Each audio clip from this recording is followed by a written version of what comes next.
يا مساء الفل والورد والياسمين عليكم، عاملين ايه؟ يا رب تكونوا بألف خير.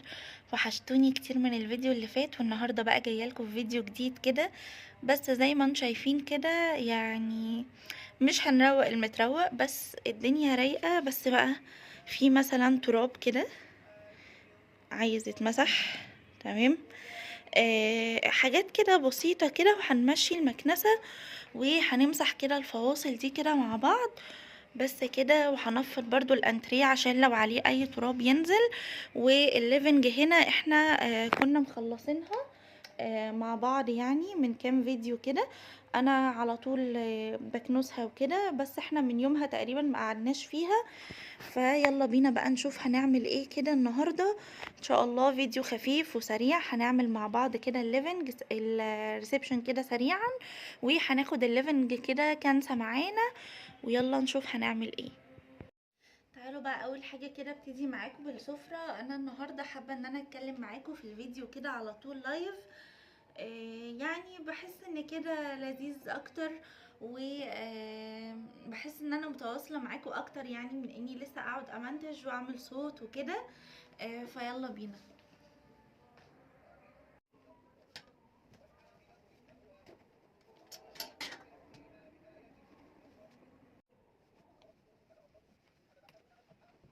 اقتربت صلاة العشاء.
بس كده انا هنا بقى خلصت معاكم السفرة كده. شايفين ما شاء الله كل حاجة بقت بتلمع. لمعت كل حاجة، ولمعت الديكورات وازاز النيش كمان. فهنخلص بقى الانتريه وندي لكله كده مسحه وكنسه سريعه، وابقى كده خلصت خلاص الريسبشن خالص.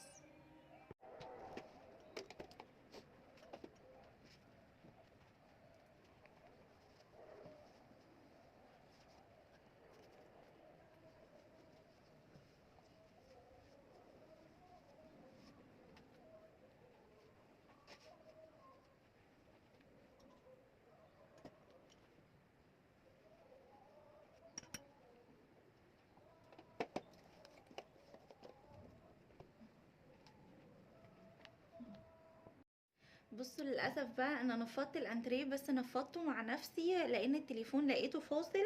فيلا بينا بقى نمسح الفواصل كده وناخد كده كنسه سريعه.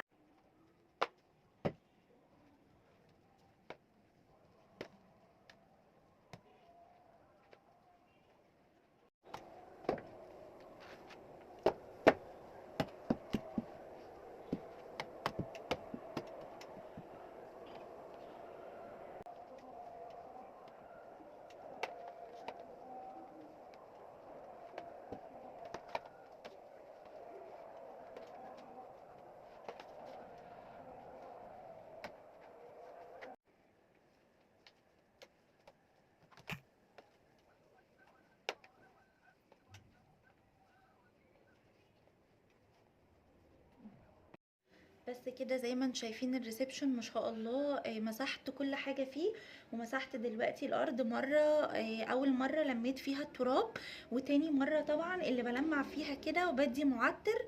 فيلا بينا بقى نكنس الشقة ونبقى خلصنا ونشوف فيه ايه ورانا تاني.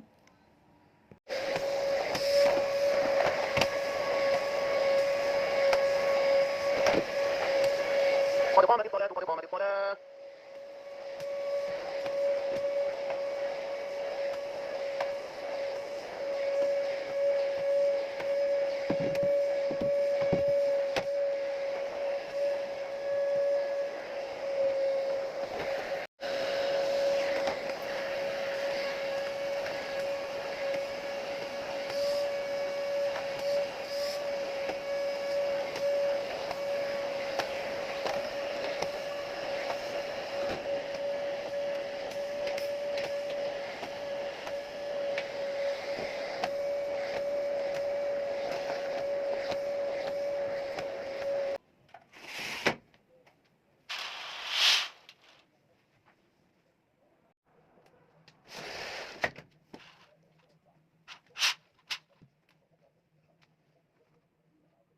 بس كده الحمد لله انا خلصت بقى معاكم الشقة كلها. عملنا الريسبشن الشقة كلها، يعني عملت الريسبشن كده معاكم وقفلت كده علشان ادفي بقى الدنيا. وادي كمان هنا الليفنج برضو الحمد لله تمام، وبرضو مسحت الفواصل بتاعته وكنسته معاكم. كل الترابيزات دي انا لسه مسحاها، يعني ما عليهاش اي حاجة. بس كده و تعالوا بقى احنا كده خلصنا بره خلاص، قلت بقى ادخل اعمل سريعا كده اكله سريعه ونخلص نفسنا علشان ايه اليوم ده يخلص، عشان بصراحه تعبت قوي قوي قوي النهارده. فهقشر بقى البطاطس دي كده وارجع لكم تاني.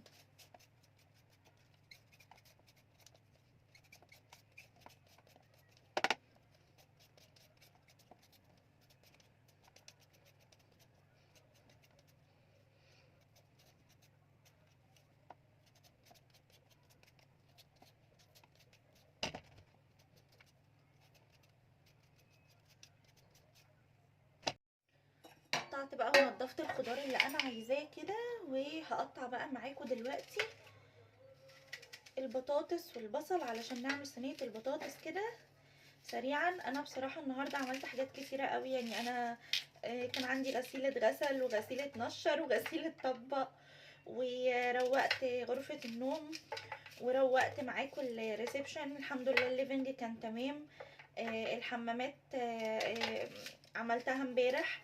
فيعني اللي هو الحمد لله الحمد لله كل حاجه عندي تمام. فالنهارده كنت حاسه ان انا بجد مش قادره اعمل اكل. بعد كده استحرمت يعني عشان احمد بيجي من شغله متاخر برضو، بيبقى طول النهار ما اكلش، فقلت خلاص ايه اقوم اعمل حاجه سريعه كده.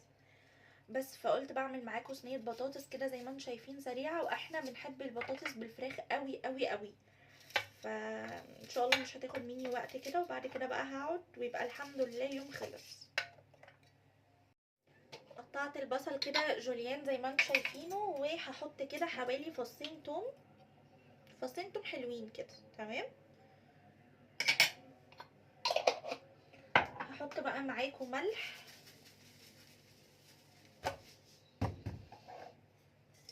وحبهان، شوية شطة صغننين، وفلفل اسود، وحتة قرفة كده صغننة. وهبتدي بقى ان انا امكس كل ده كده مع بعض.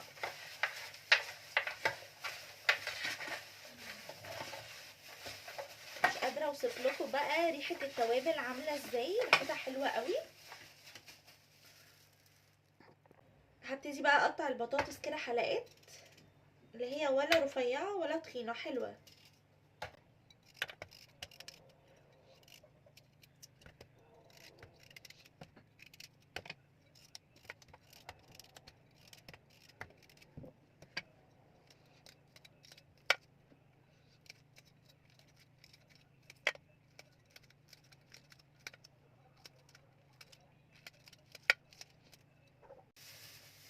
شغلت بقى الفرن كده يسخن لحد ما اخلص انا البطاطس بتاعتي.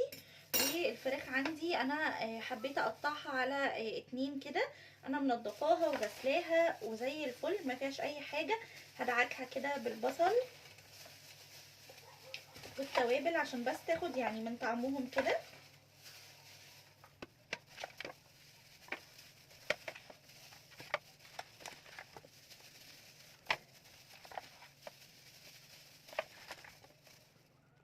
كده زي ما انتم شايفين ظبطت صينيه البطاطس. هحط بقى عليها الصلصه وهرجع لكم تاني. هحط بقى معلقه صلصه صغيره كده علشان بس تخلي الصلصه لونها حلو. عندي بقى كيس صلصه كده فككته في الميكرويف، هحطه بقى عليها وكده صينيه البطاطس تبقى خلصت. يعني مفيش اسهل من كده. استنوا بس افتح الكيس. الميكرويف سيحه.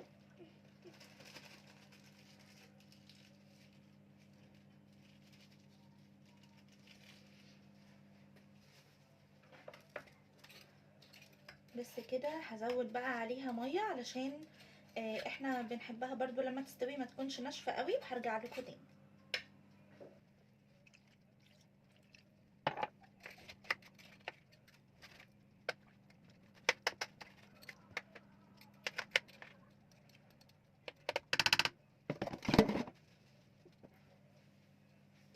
هديها بقى كده على الوش رشه ملح صغيره علشان الصلصه، ورشه برضو فلفل اسود،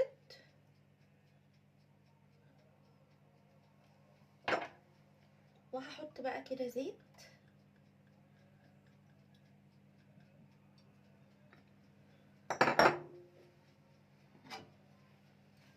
بس كده هظبط بقى كده كل ده.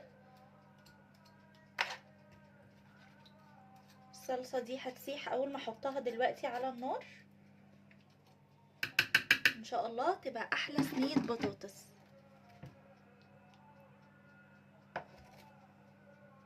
هحط بقى صينيه البطاطس كده تغلي هنا كده غلوه، وبعد كده هدخلها الفرن.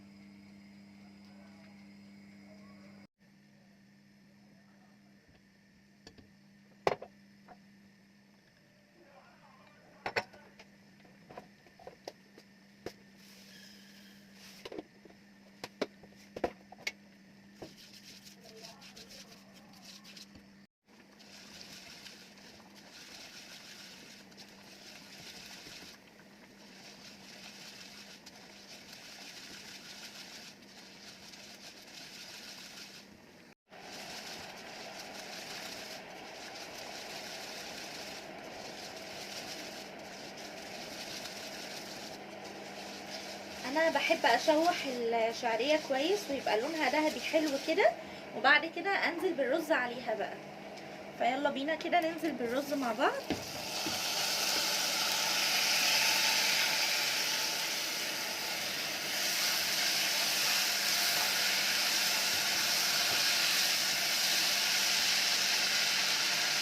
احط الملح كده معاكم واظبطه.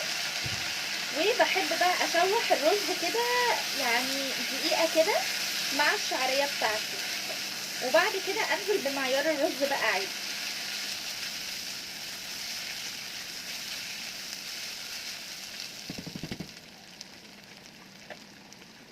نحط بقى معيار الرز. هسيب بقى الرز ده يتشرب كده على نار عاليه، وبعد كده هغطي النار عليه. هنا بقى الرز اتشرب كده، هديله تقليبه وهوطي عليه النار. هخليه على نار هاديه خالص، وهسيبه بقى يتشرب كده وياخد سواه براحته خالص لحد ما يخلص.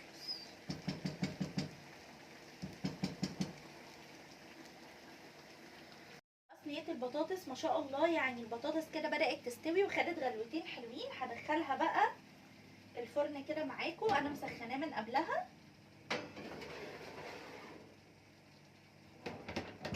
بس كده وهسيبها بقى تستوي، والرز كمان خلاص قرب يستوي، وهوريكم اول ما يخلص. شايفين ما شاء الله الرز مفرفر ازاي. السبيتيولا دي عشان طريه بتضايقني قوي وانا بقلبه.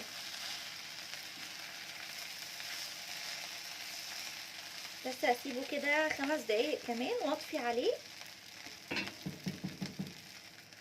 صينية البطاطس اهي خلصت، عذرا بقى على شكل الحروف دي كده علشان هي بقى طرطشت والحروف دي اتحرقت.